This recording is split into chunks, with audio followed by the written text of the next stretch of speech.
Stanford University. Okay, welcome to Lecture 6 of CS193P. So today I'm going to continue the demo that we started last Thursday. We're almost done there. All we need to do is get that face view to delegate its data. Right now its data is hardwired to something, I don't remember, 0 or something. So its smiliness is part of its data. That's not just how it looks, that's actually some of the data that it's presenting is its smiliness. So we're going to delegate that. And then we're going to add a gesture recognizer, but this time we're going to have to handle it in the controller that modifies the happiness, right? Lets you change your model. So then when we're done with that, I'm going to start talking about how to build an application or how to modify your existing application to have multiple MVCs, right? So far you've only had one MVC, your calculator view controller, that's it. Obviously, if you want to build big apps, you need lots of MVCs, and they all need to work together. And that's what we're going to talk about today. That is today's topic. Then I will do a demo of that, and that will probably take us to the end of this lecture.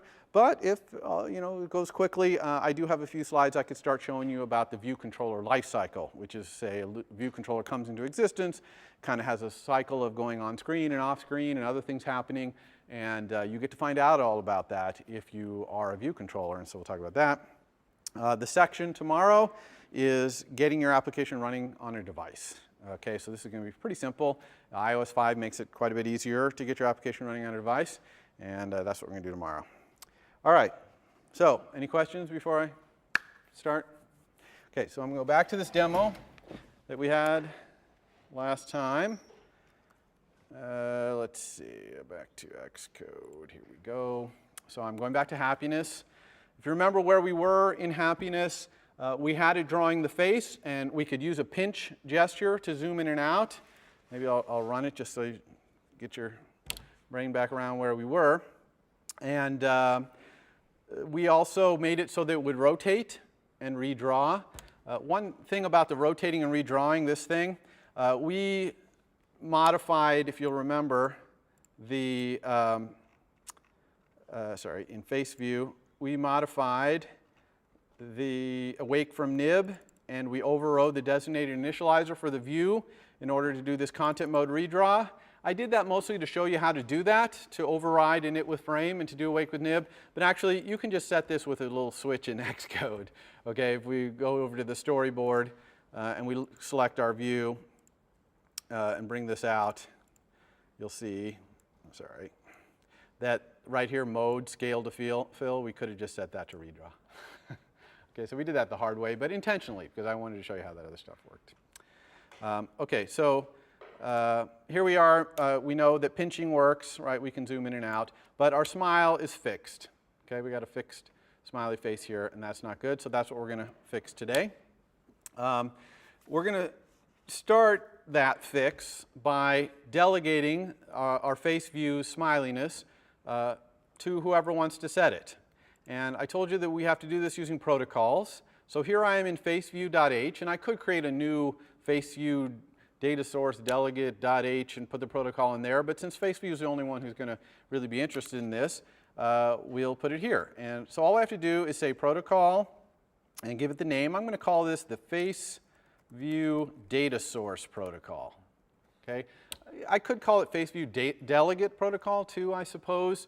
I kind of like to call it data source when the thing that's being delegated is the source of the data for the view. Obvious.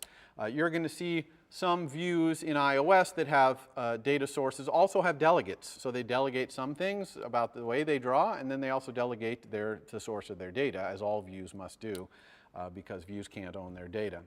So I could require that basically that anyone who implements this protocol be an NS object by making them implement the NS object protocol, but that's really not necessary because I'm only going to have one method in my protocol, and it is going to be, we're going to return a float, and I'm going to call it smile for face view. Okay? Now notice in my protocol here, I am passing myself when I ask my delegate to get my smiliness. All right? So this method just asks the delegate, what is the smile? But it's passing, I'm passing myself. That's something we almost always do in delegation methods, is we pass ourselves along when we're delegating something to someone else, just so they can ask us some questions if they want or whatever. You know, in this case, we're not going to need to ask back to the face view, but we're always going to do that. So anytime you do a delegate or a data source, you're going to want to pass yourself along as the sender. Okay, similar to what we do in target action and also the handlers for gestures, things like that.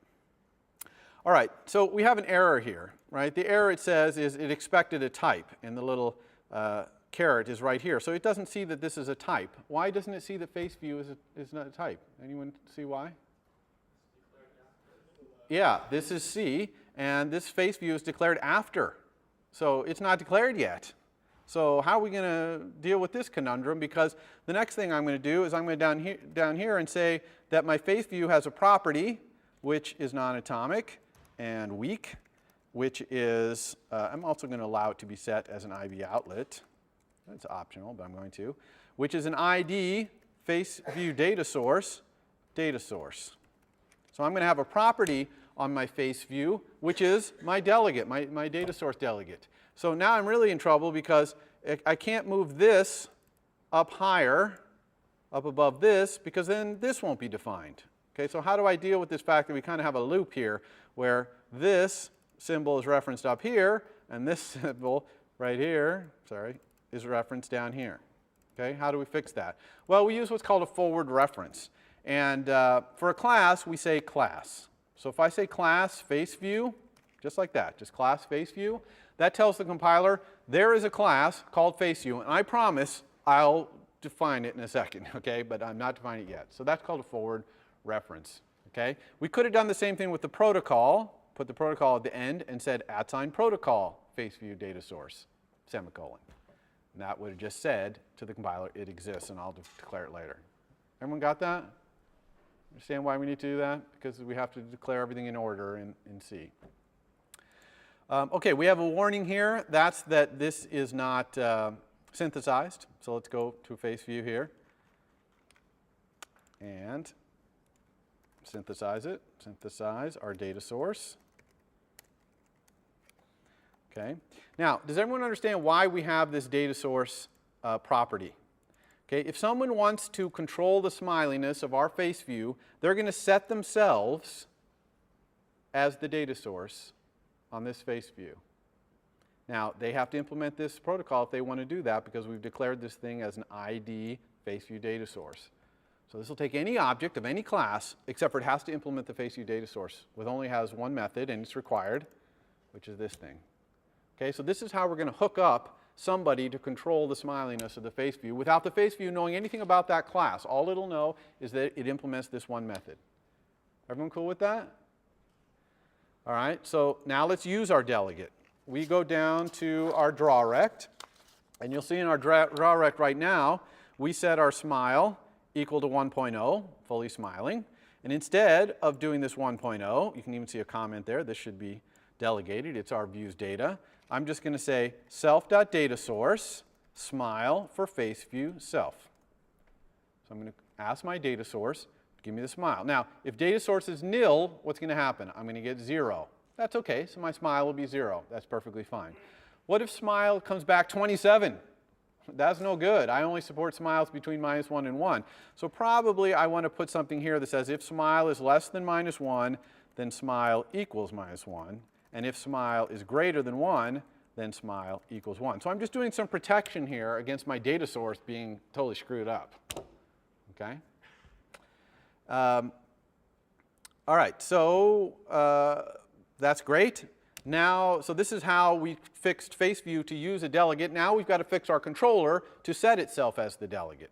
So the way we do that, we go back to our happiness view controller, and we have to say that we implement that protocol. Now, the face view is a private implementation in our controller, in our happiness view controller. So I could go to my header file and put this right here and say, yeah, face view data source, but it doesn't belong there, okay, because that's public API. So really where it belongs is in the private API, and you're allowed to put it right here. Okay, this is my private interface, right? I'm allowed to say that I implement a protocol here. I don't have to do it in my header file. Everyone cool with that? Now we have an error here. What's this error right here? Incomplete implementation. Why do we have an incomplete implementation? Because we said we implemented this protocol and we don't. So we have to implement it. So let's do that. Let's do it down here. It returns a float. It's called smile for face view, right? And in the very first lecture in this class, I talked about how the controller, part of its job is to interpret the data in the model for the views, or vice versa if you want to think about it, to get the views to understand the data in the model. Well, here's a classic example of that. The model's happiness is 0 to 100. The smiliness is -1 to 1. Okay? So here we are, the controller, in the middle of that mess.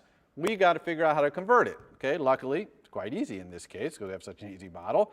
We're just going to say self.happiness minus 50 divided by 50. Okay, now notice I put 50.0 at the end there. That's because I wanted to upgrade all these operands in this mathematical expression to floating point. If I don't do that, I'm probably going to get either 0 or -1 or 1. In other words, a round number. Here, the 50.0 is going to cause the numerator to get promoted to be a float, and then this is going to be a floating point operation. That way I'll get a number between -1 and 1 that's floating point. Okay, very cool with that. Okay, the only other thing we need to do to make this work is we have to set the face views delegate to be the controller. Okay, there's kind of a great place to do that, which is right here.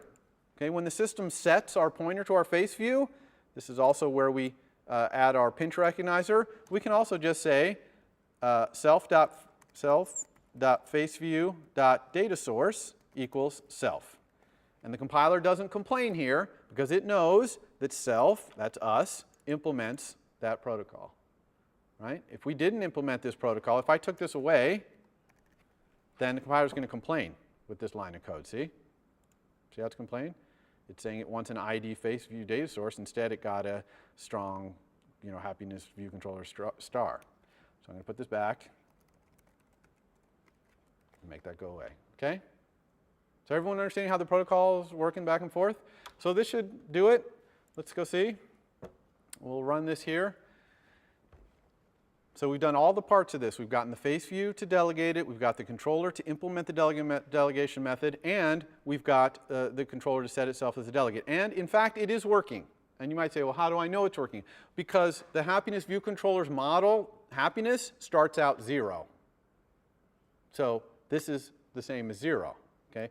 The problem here now is I'd like to be able to change this happiness with a gesture.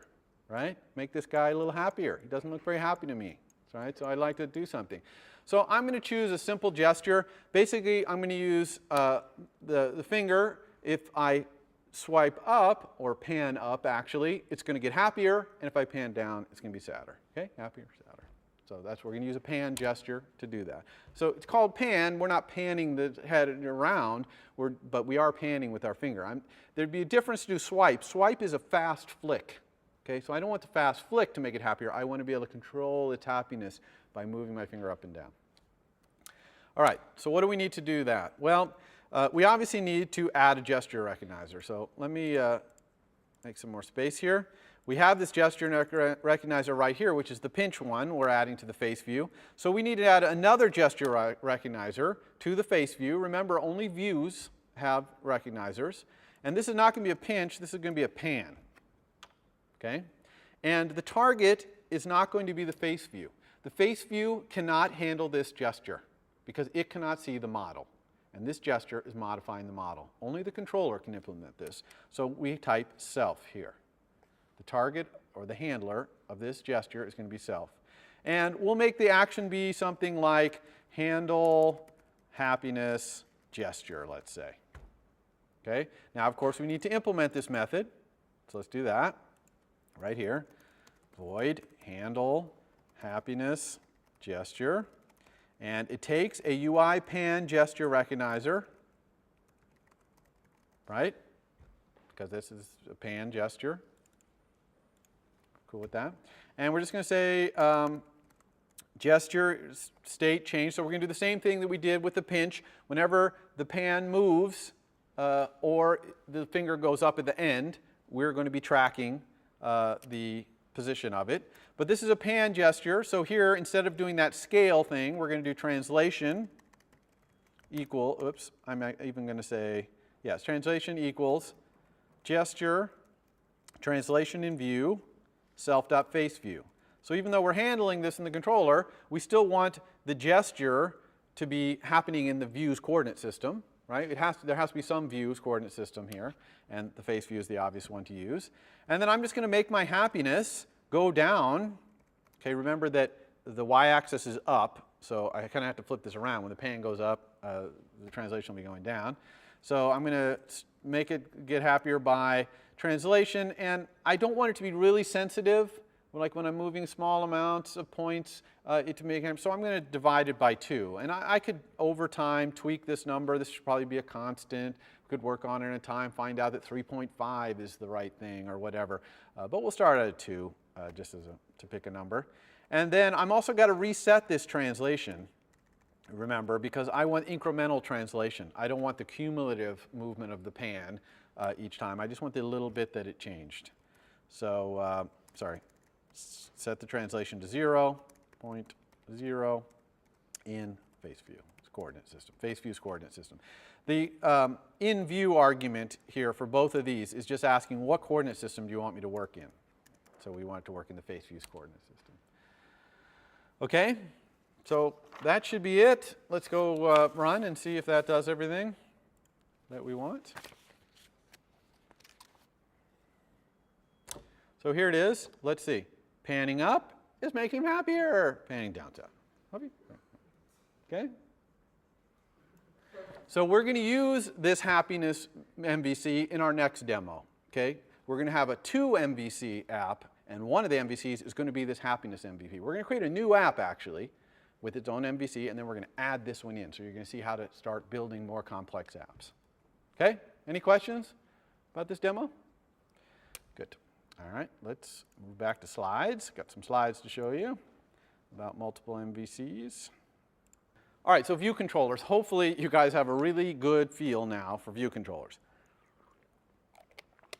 Your controller in an MVC, okay, an MVC, this is all the way back to the first day of class. Your controller is always a subclass of UI view controller in iOS. It manages a view. That's its view and all of its subviews, right? That's its minions. And it talks to them with target action and outlets talking to the particular subviews it wants. And it's the liaison between that view and the model. That's what the controller does, right? Everyone understands that. So how do we grow our application to use multiple MVCs? Right? And we need some infrastructure to do that, and in iOS there's some really great infrastructure to doing that. So you should recognize this picture right here at the bottom. That's the MVC thing from the first lecture. And here I've got an MVC, got some target action in there, delegate, a couple other things. And I'm trying to add some more features to it. That's what the little bubble in the lower right-hand corner there is. I'm trying to add something more. So for example, let's say I had a programmable calculator and I wanted to add graphing of the program. Woo, that would be a nice feature, and which is exactly what you have to do in your homework. But I can't fit it. There's no way, there's no room left on that little iPhone screen for a graph. You know, it'd be a tiny little graph in the corner. So obviously I need to have the graph take over the screen, and then when the graph is done, go back. So what do we do here? Anytime we're going to add more stuff, it's going to be on another screen, we need a new MVC. This is an important thing to understand. You cannot have a single MVC that is supporting view that's on multiple screens. You know what I'm saying? The MVC controls one screen full or less at a time. Okay? You wouldn't have an MVC that's controlling multiple pages of data. Okay? We divide that up into separate MVCs. So we create a new MVC. It might be quite a complicated MVC. It might even be more complicated than the original one, depending on what we're showing. You know, your graph views MVC, you know, they're not very complex, medium complexity. But it's its own MVC, and it should stand alone as its own MVC as well. So we got these two MVCs. How do we switch the screen to show the new MVC when we hit a graph button, let's say, in our calculator? Okay, we need the screen to go to the new MVC, but we still want to be able to get back to our old MVC. How do we manage that?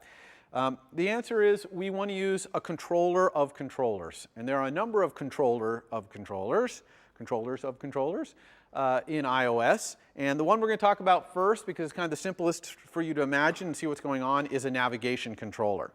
All right? So a navigation controller is a controller. It's a UI view controller, a subclass of UI view controller. Okay? Now, it has no model because it is purely a user interface controller. Okay? It has a view, but it has no model, okay, because it's only controlling user interface. And this is what its views look like. You see, its view looks like. You see this white area with the little title bar at the top. That little word says title. I don't know if you can see it from there. But that's what its view looks like. Okay, that view looks like. That's what a navigation controller's view looks like, that square. But it's a special kind of controller because it's got an outlet called its root view controller, which points to another MVC. Okay, controls points to the controller, in specific, of another MVC. So you can see this guy points to that as its root view controller. Okay, the root view controller is going to control what view appears in the white area of the navigation controller when it comes up. Okay, so the view of our first MVC is now actually embedded inside the view of the navigation controller in the white area. Okay? The navigation controller is still controlling the little title bar at the top. That belongs to it. That's part of its view. But it's taking the view from this MVC, the root view controller, and putting it into the little rectangle. And it will change the bounds of that view to fit in that white rectangle, which is a little bit smaller than that MVC might be used to. It might be used to being on the whole screen. Okay? So this is where you want to get your springs and struts right.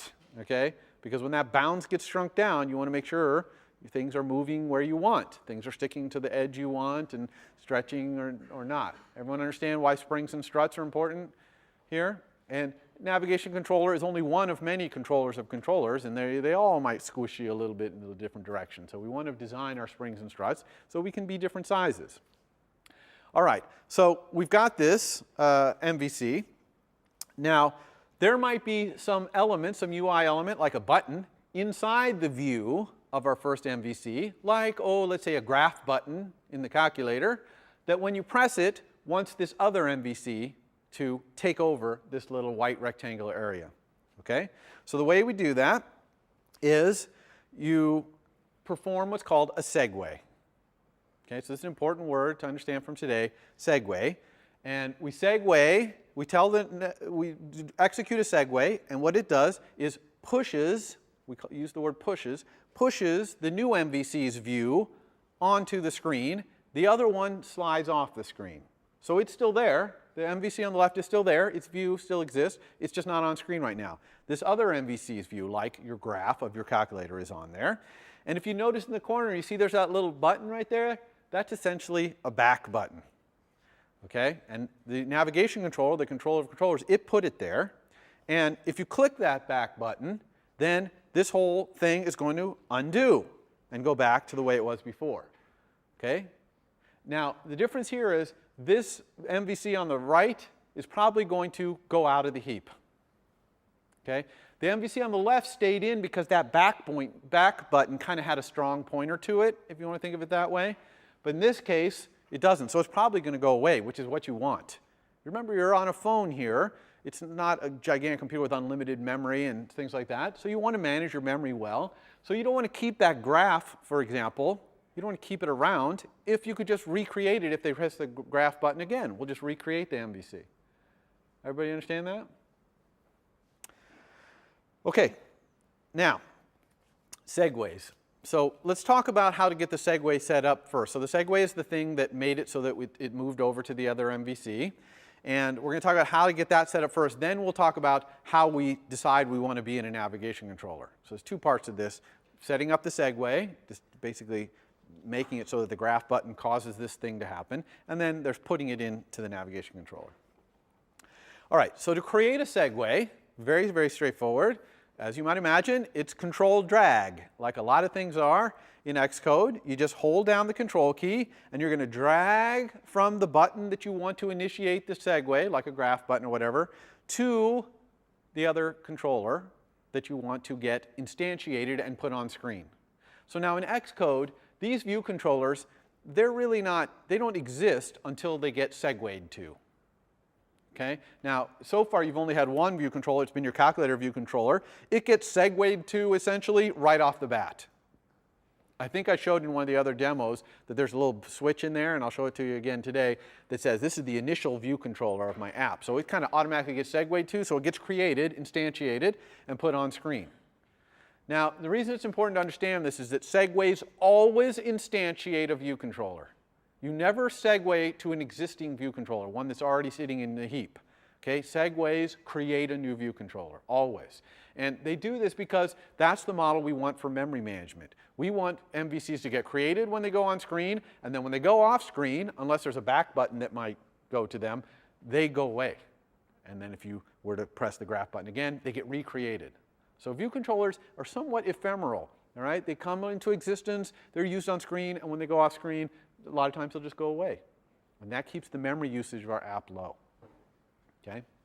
So we do this control drag, and when we do that, a little thing is going to appear in the middle. I don't know if you saw the animation there, a little thing, that little line with the round circle appeared in the middle. Okay? That is a segue, and we can actually click on that segue with the mouse.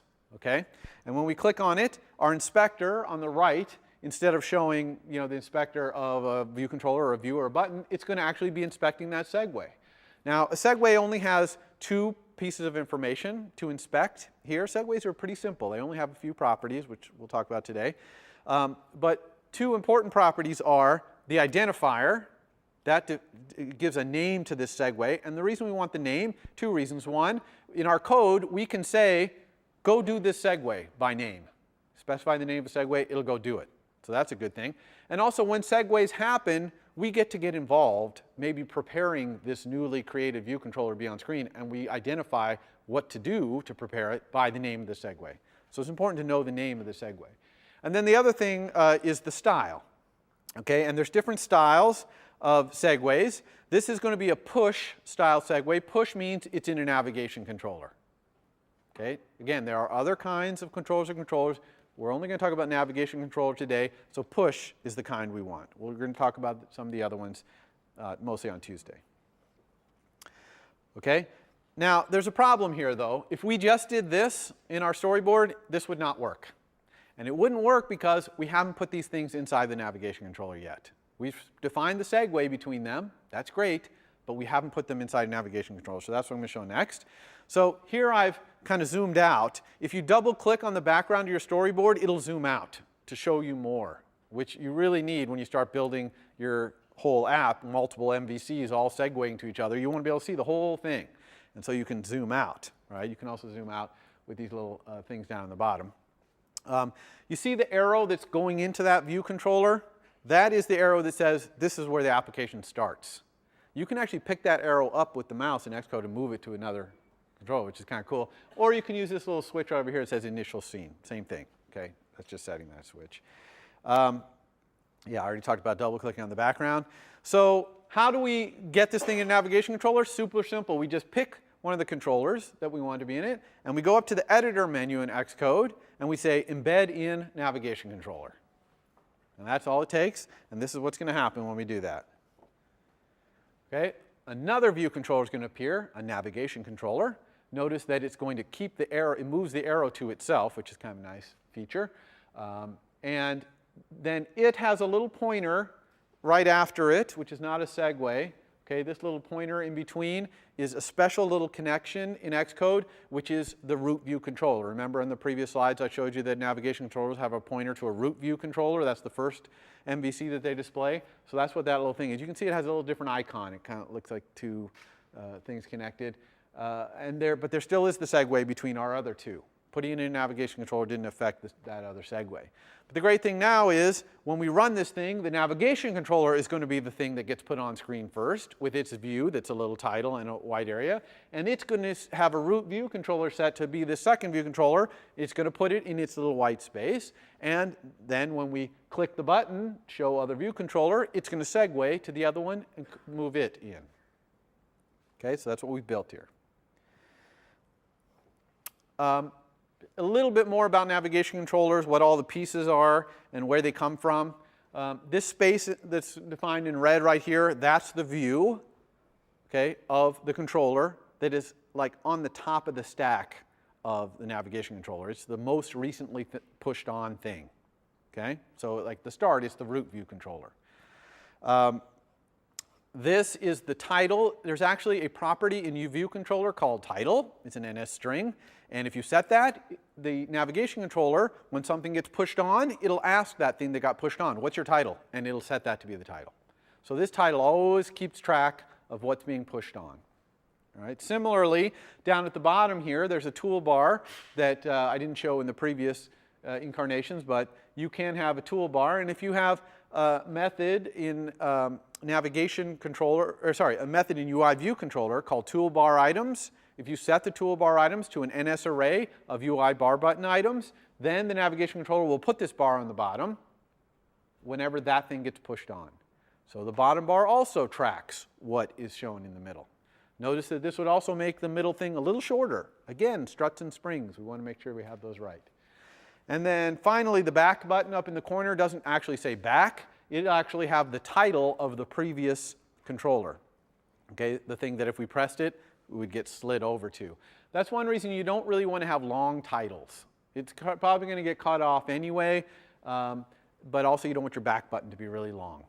Okay, so titles of navigation controller, titles of view controllers that appear in navigation controllers want to be short words, short, okay? All right, so we pushed this MVC onto the stack and the back button appeared. When does it get popped off? Well, obviously pressing the back button pops it off, but you can also pop it off programmatically by calling this method pop view controller animated. Animated yes or no, it's almost always yes. You virtually never would say no there. You want the sliding effect as this thing slides off. When would you ever do this programmatically? Not very often, but here's an example. Let's say I had the view controllers on screen and there's a delete button and the user hits delete and it deletes the record that's being shown currently. Well, now that record's gone, so I can't display it anymore, so I got to go back, right? I got to pop this view controller off. It's just not meaningful anymore. So you see how some semantic thing inside of the view controller can make it so it doesn't make sense for it to be there anymore, so it just pops. That's pretty rare to do this. Okay, usually we like to let the user control that with the back button. Now, notice this line of code at the bottom, self.navigation controller pop view controller.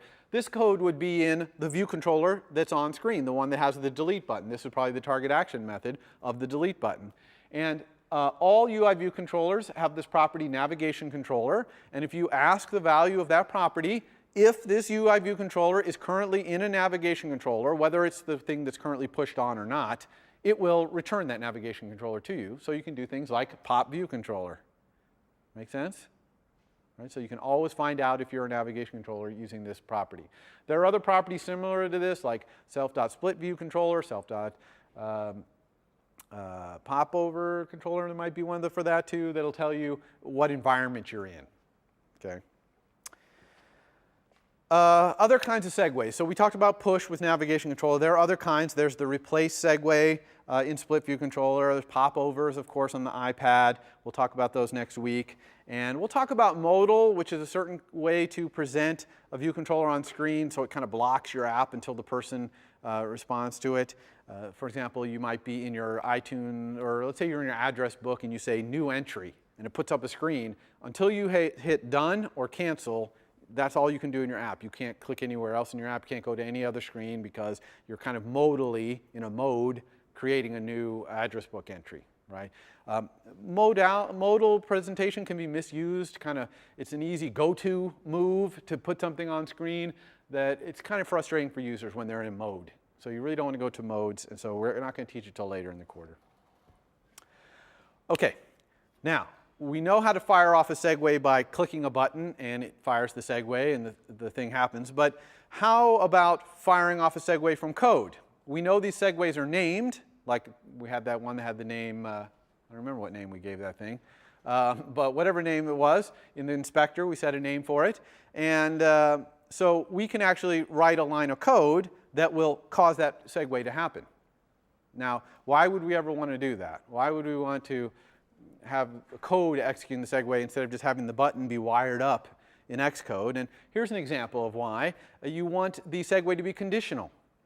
All right? You've got to segue to your ski rental form, and you got to segue to your snowboard rental form, which are different, right? Skis, you need poles and binding settings and all that stuff. Snowboard, you don't. You have the length of the board, goofy or not, that kind of stuff. So you got these two different segues, and so you just have a target action method in a view controller called rent equipment. You click that button. This code executes, and depending on whether you're a skier or a snowboarder, it performs segue by name, uses the name. This ask about skis or ask about snowboard would be in the inspector of that segue in the storyboard, and so you're conditionally segueing. That makes sense why we would do that in code? In the demo, I'm going to do both in code, and I'll do it directly, so you can kind of see them side by side. Question? Are these like segue things compatible with iOS 4? Okay, so the question is, can I do segues in iOS 4? And the answer is, segues are only in storyboards. Storyboards are only in iOS 5. So no, they're not compatible. Okay? Will the app work? So the question is, will this code run? If you built this in iOS 5 and targeted iOS 4, this code would not even compile, probably. Okay, so no, it would not run.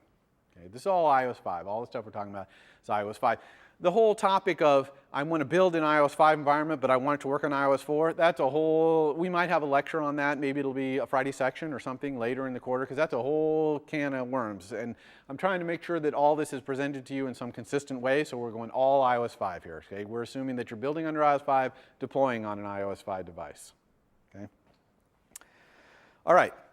So when a segue happens, either because the person clicked a button and it was wired, or the previous one with the rent equipment and someone did perform segue with identifier, what happens inside of my app? And only one thing happens before that thing goes on screen. I mean, behind the scenes, it's doing a lot of stuff. It's creating that view controller, instantiating it, because remember, segues always instantiate a new instance of a view controller. So that happens. It wires up all your outlets and actions and all that stuff, and then it calls this method in your controller, prepare for segue. Okay, this is a very, very important method, not just to understand that you need it to get your thing to work, but to understand how you implement it. Okay, so prepare for segue is sent to you so that this segue that's going to come on screen because of some action in yourself, whether it's going to be pushed on or it's a popover that's going to pop over you or whatever, however the segue is going to happen, you need to be able to prepare that view controller to come on screen. So again, let's think of the calculator example. When you hit the graph button and you have a segue to a calculator view controller MVC, it can't just throw that thing on screen. That graph controller needs to know what to graph. Okay, you have to prepare it by telling it, here's the program I want you to graph. Okay, so but not only do you want to prepare that thing to come on screen, you want to prepare it to pretty much run on its own. Okay, you need to think of the MVC that you're segueing to, all right, as like a view. It has to obey all the same rules as a view would. So one of the main rules is it can't talk back to you, right? Views can only talk back to you in one way, two ways that we've shown you, right? Target action, which you can't use here. Okay, target action doesn't make sense because this thing has taken over the screen. The new one takes over the screen. But it can use delegation. So if you really needed that MVC to, it's doing something that it needs to communicate back, it needs to use delegation to communicate it back. Okay? You do not want to give the MVC you're pushing a direct pointer back to yourself. That would be bad. Now you can set yourself as its delegate, which is a pointer back to it, but it's a blind pointer, right? It's an ID with some protocol. That's different than just a pointer that the thing you're pushing knows your class. Okay? So this is an important thing to understand. Some of you will make this mistake in homework number 3. You'll push your calculator graph controller, and your calculator graph controller is going to have an instance variable, which is of type calculator view controller star, and that's wrong. Okay? When you're pushing, when you're segueing, the thing that you're segueing to is like your views, and it needs to obey the same thing. If we looked back, I should have put a picture up from lecture 2. Remember there were some MVCs where it pointed off into the view and it was pointing to another MVC. That's basically what's going on here. Okay, when we segue, it's like we're using the other MVC as part of our view, which we are, right? The calculator MVC is using the graphing one to show some more UI. It's just that it has to put it on another screen and all that stuff because it's big and et cetera, et cetera. This is where we manage that interface. This is where we push. things onto the screen, and this is where we have to be careful to obey the view rules. Is everyone okay with that? Understand what I'm saying there? I put it up in words. You can look at it again later, but that's the main point of this slide. The implementation of Prepare for Segue is quite easy. You're usually going to look at the identifier of the segue because you might have multiple buttons, a graph button and then some other button that does a segue too, to do something else, not graphing, but something else. So Prepare for Segue gets called for all of them. So you're going to look at the identifier to see which segue we're talking about, and then you're going to do the right thing. Do whatever is necessary to prepare that thing. So like the graph, you're going to set the program. Maybe in the skiing example, in Prepare for Segue, you're going to set the person's height and weight because that's the bindings or things like that. You're going to pass that all and then let this MVC go do its job. And the only time this MVC is going to talk back to you might be through delegation. But a lot of times it's not going to talk to you at all. Okay? Its model might be some database that it's just storing something into. Okay? All right. So instantiating a view controller by name from a storyboard. So far we've only talked about instantiating view controllers by segueing to them. But it is actually possible to create a view controller and put it on screen yourself. And the way you do that is you give the view controller a name. Remember we gave segues a name. You can also give an identifier to your view controller. You see down there it says view controller. One of the properties is identifier. It's filled out to be hello there, right there. So this view controller is called hello there. Now, this view controller, this inspector shows up if I click on the view controller, and I could actually have multiple arrangements of a user interface for a given view controller. So this is defining that particular arrangement. So to the calculator example, maybe I have simple calculator, which doesn't have any of the variables or anything like that, and then I have complex calculator, which is, they're both calculator view controllers, but they have different target action, different buttons in there, fewer buttons in one than the other. That's all perfectly allowed. And they would each have a different name. One would probably be called simple calculator, and the other would be called complex calculator. So anyway, you can then create the controller by using this method in storyboard called instantiate view controller with identifier. You just specify the identifier, and it will create and wire up all the outlets and buttons for that controller.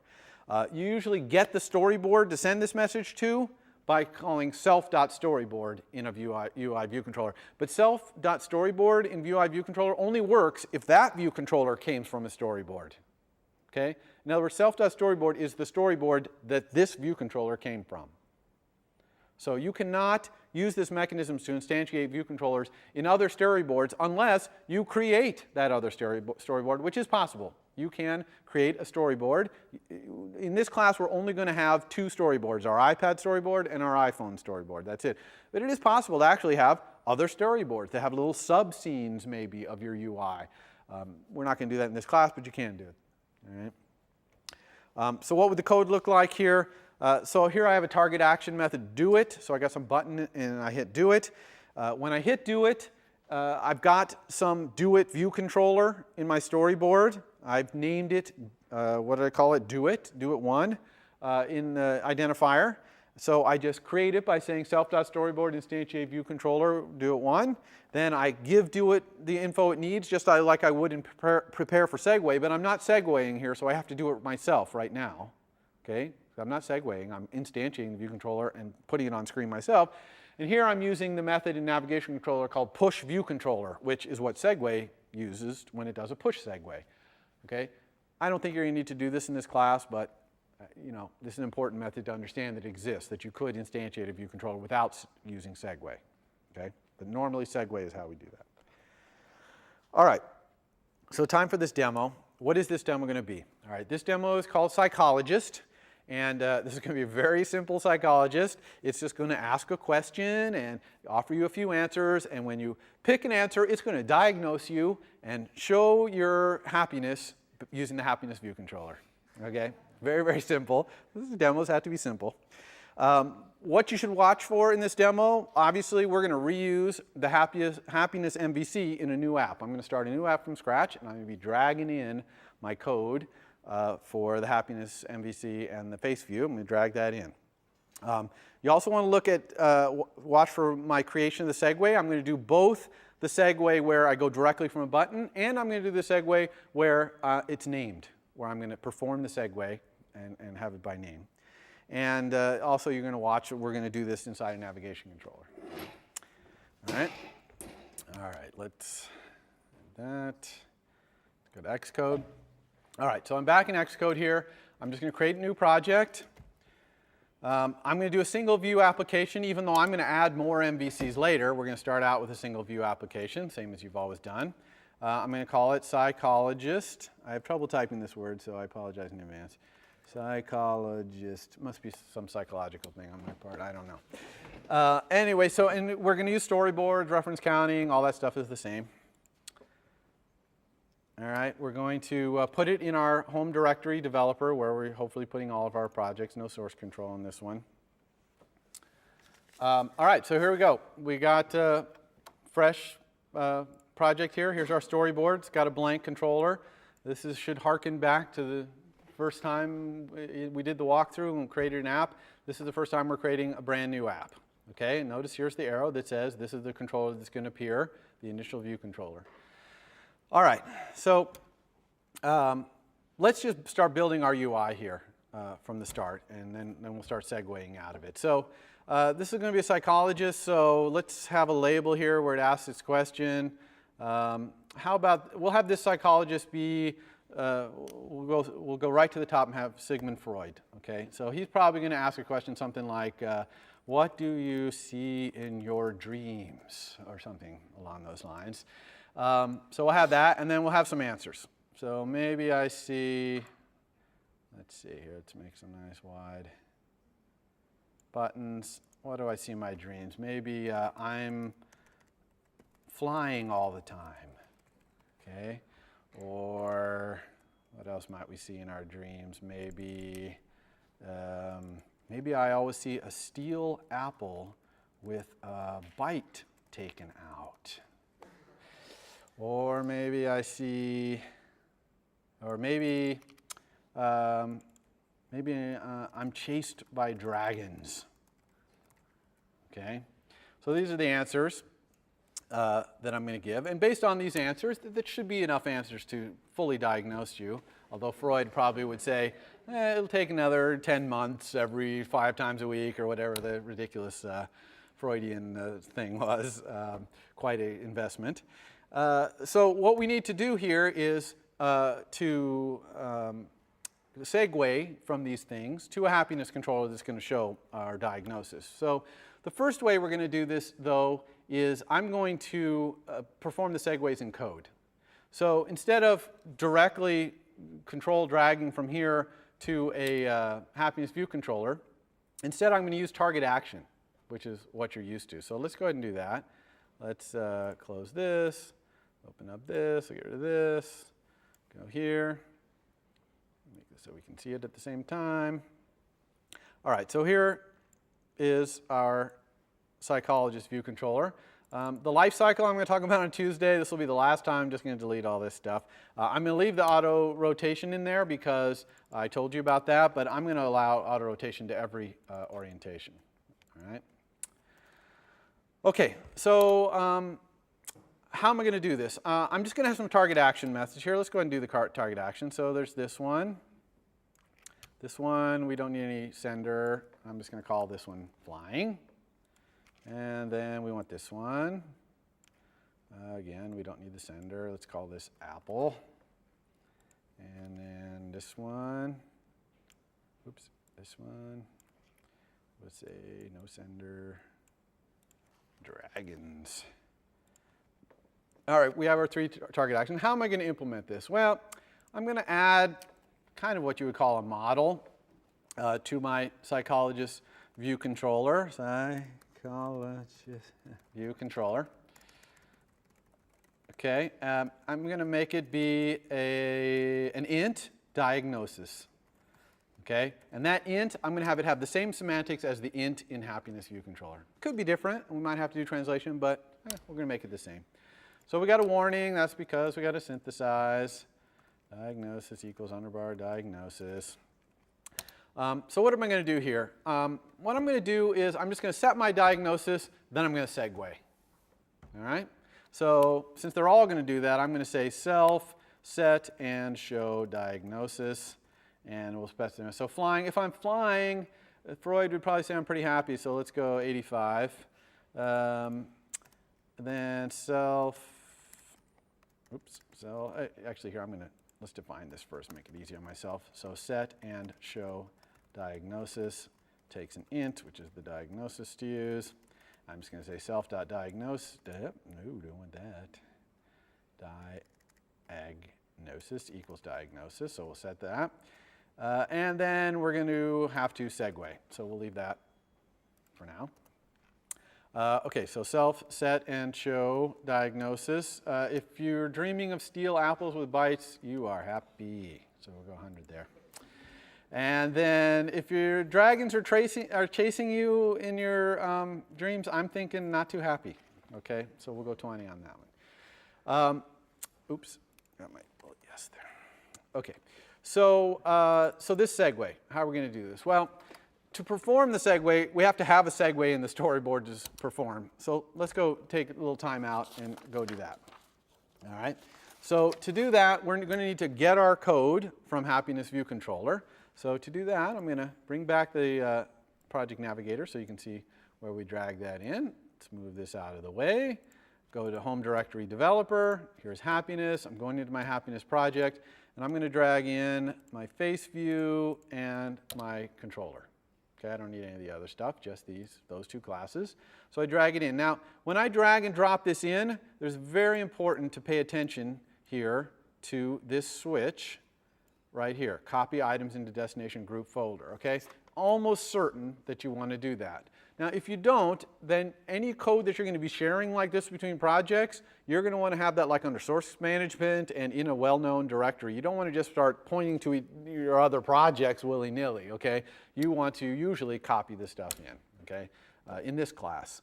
So, because it's just simpler, you're going to get in less trouble.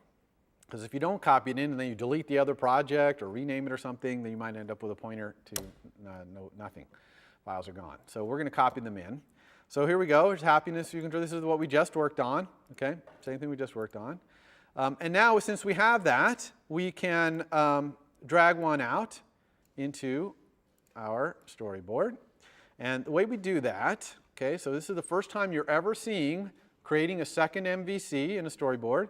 The way we do it is by taking a view controller from the object palette down here, just like we did a button or whatever, and just dragging it out. Okay?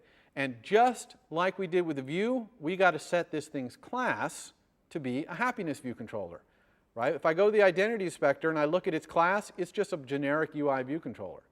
But if I go down to the list here, I can change it to be a Happiness View Controller. Now, the other thing I have to do, since I just created from the scratch, is create its view again. And this sometimes confuses people. It's like, what? I thought in the view?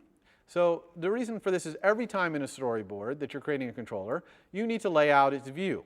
Now, you might copy and paste this, and we could go get that other story and copy and paste. But if we do copy and paste, remember, no outlets and actions will be preserved. Here, I'm just going to build it again.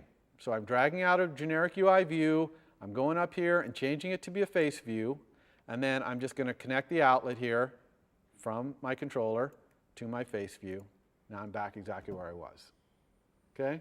So you can see that when you're building new storyboard view controllers, it's not so hard to be rebuilding the stuff. You know what you want, all your outlets are ready, you can just, boom, you're there. So I told you that these buttons send target action. So I'm not going to control drag like this to create a segue. Okay? We'll do that in a second, but I'm not doing that here. Okay? Instead, these things have target action. Okay? And so they're sending a target. But I still need to create the segue that I'm going to call from those target actions. So how do I do that? To do that, you drag from the controller, okay, this is the controller down here, to the new controller. Okay? So I'm just dragging from the controller, not from the buttons individually, but from the controller. Now when I let go, it says, what kind of segue do you want from this controller to the other one? I'm going to say push. And now, very importantly, okay, I need to select this segue and give it a name. Because if I don't, I won't be able to execute it from code. I can only execute it by name. So I'm going to call this show diagnosis. This name should very clearly state what this segue does. Okay? And clearly this segue shows the diagnosis. And its style push is right. Okay? So now let's go back to our code, get rid of this, bring up this, go here. And now we can do this line of code right here, which is this segue. And it's actually super simple. We're just going to say self, perform, segue with identifier, show diagnosis. Okay, and now sender is an interesting argument. Sender would usually be like the button that is causing this segue. But in this case, it's the view controller itself that is causing this segue to happen. All right, so we're almost there. We're not quite there. Anyone know what we're missing? Sorry? Navigation control? We're missing the navigation controller. That's good. And we're actually missing one other thing too, which is prepare for segue. Okay? Right? So we got this segue. It segues to this happiness view controller, but we got to prepare that happiness view controller by telling it it's happiness. All right? So we need to implement the method prepare for segue. Okay? And in this case, very easy to implement. We're just going to say if the segue identifier is show diagnosis, then we just want to say segue dot destination view controller. So I haven't really talked about this class UI storyboard segue. This is a good time to talk about it. It doesn't really have a lot of properties. One property is identifier. Another property is destination view controller. That's the view controller it created as part of the segue. By the time prepare for segue is called, it has created it. And it's got it in this property's destination view controller. This property is of type ID. Okay, let that sink in. This is of type ID. So, for example, I can call set happiness. Okay. Now, the compiler's not going to like this. Why is it not going to like this? Not because I can't send set happiness to an ID, but because set happiness is declared nowhere in this file. So it's one of those situations where it's like, there's no such method as set happiness, so you probably mistyped that. So that's why it's giving me an error right here. But it's not an error. All I need to do here is import the happiness view controller.h. Okay? Now set happiness, which is a public property on this, is defined. Now you might say here, well, ID, that's dangerous right there. What if that ID doesn't respond to set happiness? Okay? This is going to raise an exception and crash your program. But you got to ask yourself a question here. If this is in fact a show diagnosis segue, and the destination view controller does not respond to set happiness, should you try and keep running? Your program is just broken. Okay? So you want it to crash here. You want it to raise an exception because it's wrong. It's not hooked up properly. Okay? So sometimes it's okay to just not even check, do what you expect to be right, and if it's not, have it crash, and you can go debug it. Okay? So anyway, so set happiness, so that's it. Back to what this person said, absolutely correct. We haven't put this stuff in a navigation controller, so if we go back to here and look, this would not work. We got the segue, it's prepared, the segue is called from the target action thing, but since this is not in a navigation controller, nothing will happen. If you do a push segue when you're not in a navigation controller, nothing happens. But luckily, putting this in a navigation controller couldn't be easier. We just go up here, embedded navigation controller, bam. Okay? Now, notice that it put these little title bars on here. This is kind of cool. Xcode puts these here so that you can just double click and set the titles of your controllers right here. Okay? So this is probably Dr. Freud. And then this one over here, we'll call diagnosis. Okay? All right, let's try it. So notice that we don't put any title on the navigation controller itself because it's pulling its title from these things. So there's Dr. Freud. What do you see in your dreams? A steel apple with a bite taken out. Ooh, we like that. Chased by dragons, not so much. Okay? Yeah, so now I'm going to show you a similar thing, but instead we're going to directly segue. Instead of using target action and then setting our self-diagnosis and then segueing in code, I'm going to directly segue from buttons. And instead of changing this to do that, I'm going to add a new doctor. Okay? We have Dr. Freud. I'm going to add a new one. And we'll have both Freud and the other doctor in our UI at the same time. We can switch back and forth between these two guys. So how do I add a new doctor, okay? A new psychologist? Well, a new psychologist is just a new psychologist view controller that's going to have a little different UI. So I just drag this out, okay? We'll put it here, and let's make ourselves a lot more room. And so I just drag this out as generic, so I need to go to the identity inspector and change it to be a psychologist view controller, okay? Also, I want the navigation controller. We'll start by having the navigation controller switch to this one. So let's just do that. I'm dragging to reset this. You see this little root view controller? The way you reset it is control, just like any other thing. Control, drag. And when I do, it could be a segue, but actually what I want is this relationship root view controller. So I click that. Now this becomes it. Notice these guys have gotten cut off. There's no wire that points to them anymore. And that's one thing that's great about storyboards is you can see these view controllers aren't accessible. There's no way to segue to them.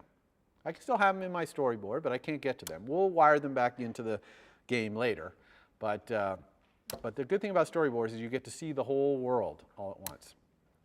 So this doctor, let's go ahead and put a title here for this doctor. I'm going to call this doctor Dr. Pill. Okay? And Dr. Pill is a TV psychologist. So let's have Dr. Pill ask a little different question than Dr. Freud. He's going to say what he probably always says on a show is, so what brings you to my show, to my show or iPhone app today? Okay, we didn't talk about this in other things, but when labels get really long like that, a cool thing you can do with the label, one of its attributes is how many lines of text you allow. So I'm going to change it to allow 2 lines, and then I can resize it. Notice that the resize works outside. Of course, when you let go of it, you're back inside. So we could probably make this a little smaller or whatever. Okay, these are blue lines. So what brings you to my show or iPhone app today? So we'll have a little different answers here. Let's see, what are some of the answers we might hear in Dr. Pill? Maybe I'm a celebrity. Okay, that brings you on Dr. Pill. Or maybe something like, I have a serious problem. Or perhaps, I want to be on TV. Okay, so these are some of the answers we're going to give this doctor, and we'll see what he says. Now, we're still going to have happiness view controller show the diagnosis, but we're just going to directly transition to the diagnosis. So how are we going to do that? I'm going to use copy and paste actually to get more happiness view controllers. You see I have them down here. All right, so I'm just going to do copy and paste. Sorry, it opens the thing on the right when you add new view controllers, which is kind of nice, but I need more, so I'm going to copy and paste again and again. One thing when you paste a view controller, you have to not have a view controller selected. Otherwise, it'd be trying to paste it inside the view controller, and you can't have a view controller directly in a view controller like that. So you have to click on the background to deselect and then hit paste. You actually won't even need to do that for your app, but that's okay. So we're going to hide this thing again. Let's go ahead and hide that now so we can make more room. So here we've got our 3 controllers, and we're just going to use the control key and directly segue to them. Okay? Still push segues because we're still in a navigation controller. Okay? So we have the 3. Now, how are we going to do the prepare this time? Okay? Question? Why don't you do 3 separate ones instead of 1? Because each button has its own segue. It creates its own segue, and we're going to show why this might be a valuable way to do this as opposed to having one in just a minute. So that's a great question. So we need to inspect these segues, though, first and give them names. So we'll call this one the celebrity segue. We'll call this one the serious segue. And we'll call this one the TV kook segue. All right, so we got the segues named. How do we prepare? All right, very simple. We go back to our code, and in our prepare for segue, we're just going to check to see if the identifier is one of these new ones, like celebrity. Then we're going to segue destination set happiness to whatever it is. Now, a celebrity comes on Dr. Phil. Usually Dr. Phil is very happy, and usually a celebrity is probably in very good mental health. So we'll give them 100%. But some of these other things, like, let's see, if you have a serious problem on Dr. Phil, that's going to be sad times. Dr. Phil doesn't like that. And if you're a TV kook, well, it depends. Some of the TV kooks are great, some not so great. So we'll make that 50 so we can see what it is. Okay, so here we've segued it. We haven't even created our model self-diagnosis. We've just segued straight to the diagnosis. Not that that ever happens on Dr. Pill. But that's what we're doing. So now if we run,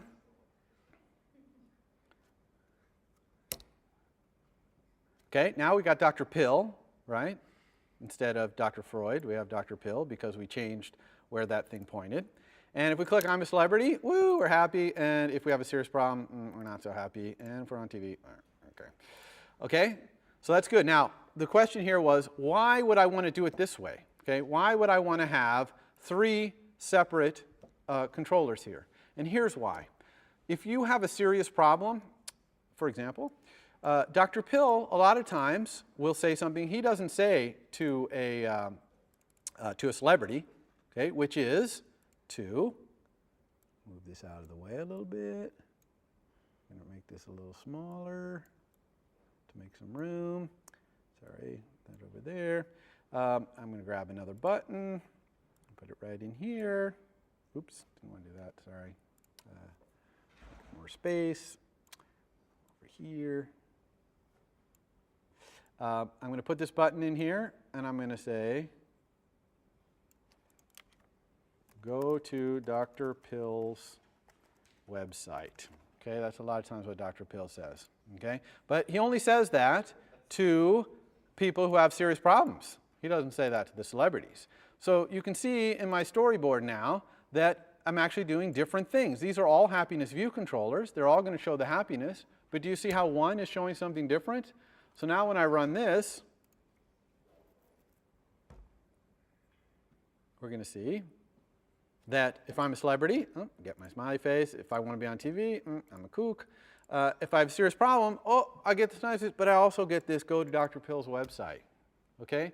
So this is where you might want to have multiple ones. So you can have different UIs. Okay? Same controller, different UIs. That's perfectly allowed. Now you'd want to wire this up as target action to the thing. That button wouldn't be in the other ones. That's fine. That target action would never get called in there. Okay, the last thing I'm going to do real quick is make it so both doctors can be on screen at the same time. Okay, sorry, I'm running a little long here. And to do that, I'm going to bring out another view controller.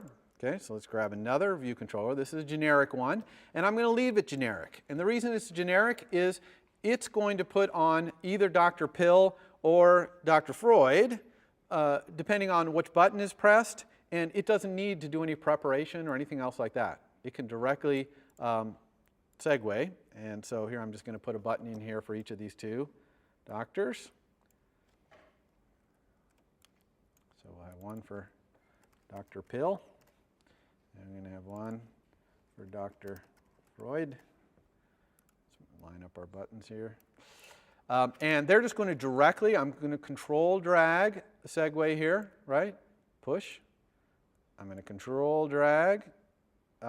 Sorry, missed my Freud. There we go. Control down here, push. Obviously, I don't want my root view controller pointing to Dr. Pill up here. I want my root view controller pointing to this one. Okay. Notice that it's, showing me all the titles. By the way, I could have gone and changed these diagnosis titles. Maybe, this one would be, I'm not sure what Dr. Pill says when someone has a serious problem. But anyway, now when we run, okay, our initial view controller is this generic view controller. And if we press Dr. Pill, it's going to go there and up to I'm a celebrity or I have a serious problem. And notice the back button here goes to Dr. Phil, and this back button goes back here. By the way, this back button says back, okay, because there's no title for this.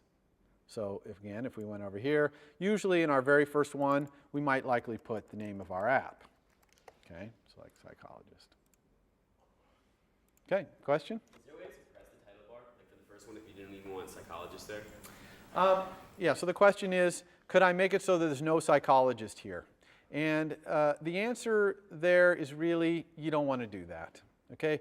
This title bar kind of is a grounding position for the whole navigation that we're going through here, and you wouldn't want it to disappear. You see, when I go here and I press this to go back, that's going to disappear and then come back down. It just be somewhat disconcerting. So the answer is no. For the purposes of this class, the title bar is always on the top for all the controllers in the navigation controller. Any other questions about this? Yeah? Do you have a circular relationship between different views? Okay, so the question is, can I have a circular relationship between the views, which would basically mean if I'm looking at my storyboard. By the way, you can really see the advantages of storyboards here when you can look at your whole application and see where things are going, right? But the question is, could I have one of these guys go point back over to here? That's your question, right? And the answer is, yes, you can, but not for the reason you think. The reason you can go back around is because every time you segue, you create a new instance, right? So you would not be going back around to this one. You'd be going back to a new one that looks just like this, but it would be a new instance, right? Now, that would be probably quite confusing for the end user, so I would recommend against it. But it's important to understand all these segues are creating new instances, and then when I hit back, they go away. There's no strong pointers left to them in the heap. They just get deallocated, and if I press forward again, then they get reallocated. Okay? Newly created, freed up. Newly created, freed up. All right, thanks everybody. For more, please visit us at stanford.edu.